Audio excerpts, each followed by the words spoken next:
মাদক বিরোধী অভিযানে বড় সাফল্য। 26.16 গ্রাম হেরোইন সহ এক ব্যক্তি গ্রেফতার।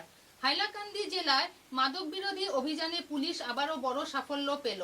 শুক্রবার হাইলাকান্দি থানার একটি দল অতিরিক্ত পুলিশ সুপার ক্রাইম সমীর দপ্তর বড়ুয়ার নেতৃত্বে অভিযান চালিয়ে এক ব্যক্তিকে আটক করে এবং তার কাছ থেকে বিপুল পরিমাণ হেরোইন উদ্ধার করে।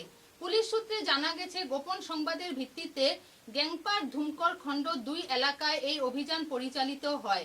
অভিযানে বাহাদুরপুর খণ্ড 2 গ্রামের বাসিন্দা নাজিমউদ্দিন মজুমদার বয়স 42 আটক করা হয়। তল্লাশির সময় তার কাছ থেকে মোট 50টি হেরোইন ভর্তি ডায়াল উদ্ধার করা হয়। উদ্ধার হওয়া মাদকের মোট ওজন 26.16 গ্রাম বলে পুলিশ জানিয়েছে। হাইলাকান্দিত আমি এই বছৰটো প্ৰায় 12টা যোৱাকালিলৈকে আজিলৈকে 12টা NDPS কেছ ডিটেক্ট কৰিবলৈ সক্ষম হৈছোঁ। আৰু ডাঙৰ কথাটো হ'ল ইয়াৰ ভিতৰত 8টা কেছেই কমাৰ্চিয়েল কোৱান্টিটি আৰু বাকীখিনি স্মল কোৱান্টিটি আৰু মিডিয়াম কোৱান্টিটি আছে। অলপ আগতেও আমি এটা স্মল কোৱান্টিটি হাইলাকান্দিত ৰিকভাৰী কৰিছোঁ আৰু যোৱা 13 তাৰিখে লালাটো এটা medium quantity NDPS case detect হৈছে। এৰেষ্ট হৈছে, গোটেই মানুহখিনি এৰেষ্ট হৈছে আৰু তেওঁলোক ফৰৱাৰ্ড কৰা হৈছে।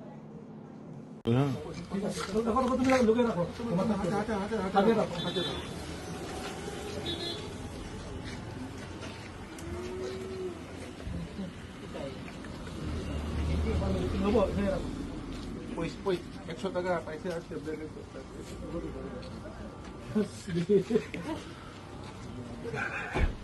পকেট নেই নি তো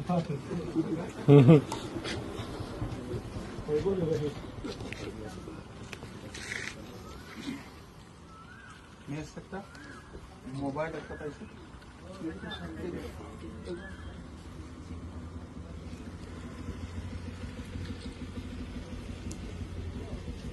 বেরিয়ে ফটো তুল তাক খুলিব দিয়ক।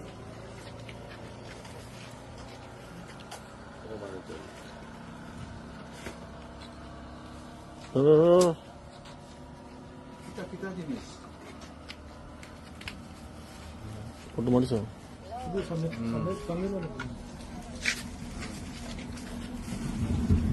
লোকেশন